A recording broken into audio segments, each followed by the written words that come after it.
Good evening po sa lahat ng ating mag-aaral at sa lahat ng ating subscribers and viewers. I'm Makin Lindo sa MaqLinz TV. Ngayong gabi, pag-usapan natin ang relationship ng active volcanoes at plate tectonics. Paano nga ba nailikha ang active volcanoes at ano ang kanyang relationship sa plate tectonics? Okay, so as a sort of recap, plate tectonics refers to the movement of plates, and plates refers to the segments on the Earth's lithosphere. And take note, in my other video, we talk about the different types of plate boundaries. One is the convergent plate boundary, the other is the divergent plate boundary, the third one is the transform fault boundary. And we will focus only on the first type of plate boundary, which is the convergent plate boundary, because this is where most of the time volcanoes, active volcanoes and inactive volcanoes are formed. So as I recall, convergent plate boundary refers to the convergence or the collision of two plates. It can either be the collision of two continental plates, the collision of two oceanic plates, or the collision between a continental plate and an oceanic plate. Now, this is what happened.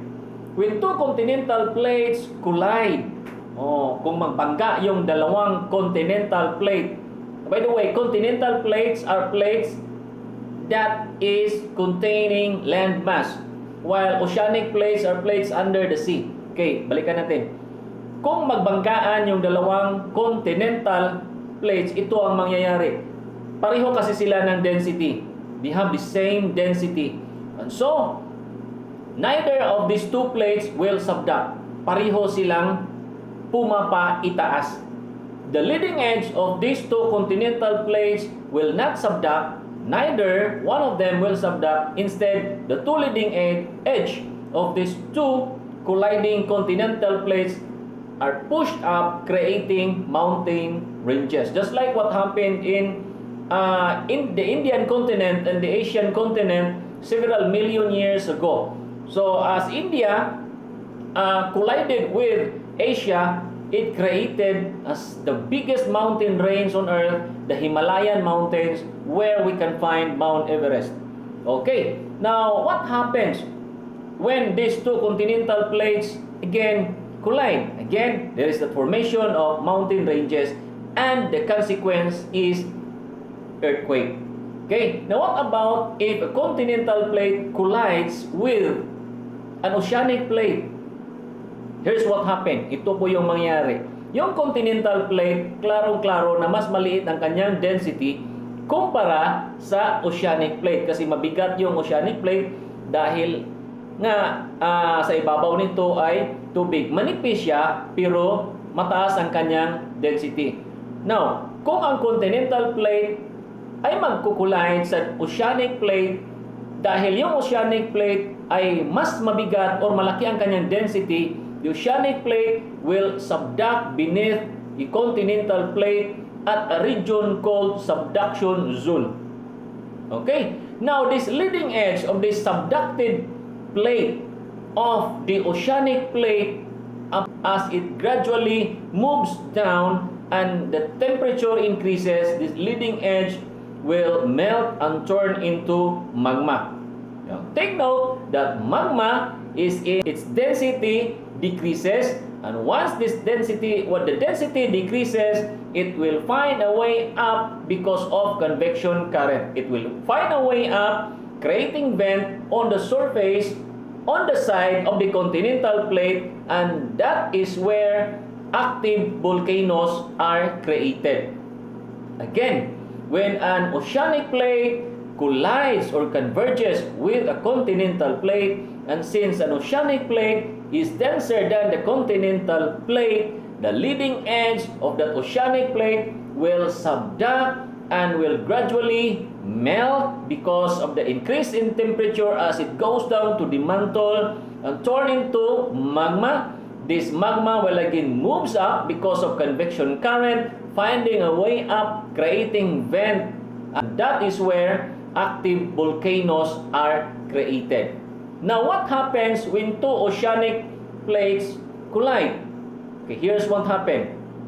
If one oceanic plate collides with another oceanic plate and one oceanic plate is denser than the other one, so the same thing will happen. The denser oceanic plate will subduct beneath a less dense oceanic plate. And take note, it will subduct at a region called again subduction point, and the leading edge of the denser oceanic plate will gradually melted as it moves down because of the increasing temperature, and this edge will again turn into magma.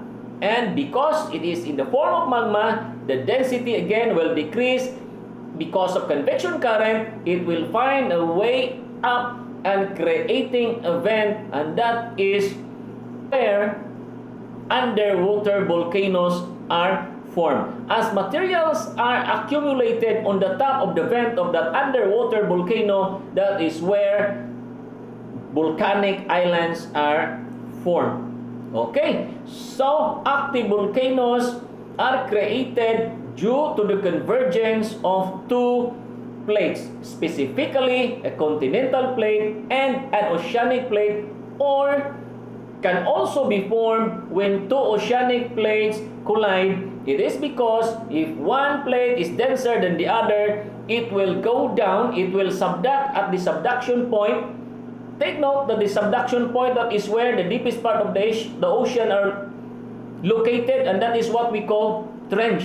Okay, now once this leading edge are melted, turning into magma, it will find a way up because of convection current creating vents, and that is where active volcanoes are created on the side of the continental plate. And if there are two oceanic plates collide, the other one again will subduct and will turn into magma, rise up again, creating an underwater volcano. And as materials are accumulated on that underwater volcano, this will gradually turn into volcanic islands. And take note the consequence of this convergence of two plates, either two continental plates or one continental and oceanic plate, or two oceanic plates, the consequence is always an earthquake.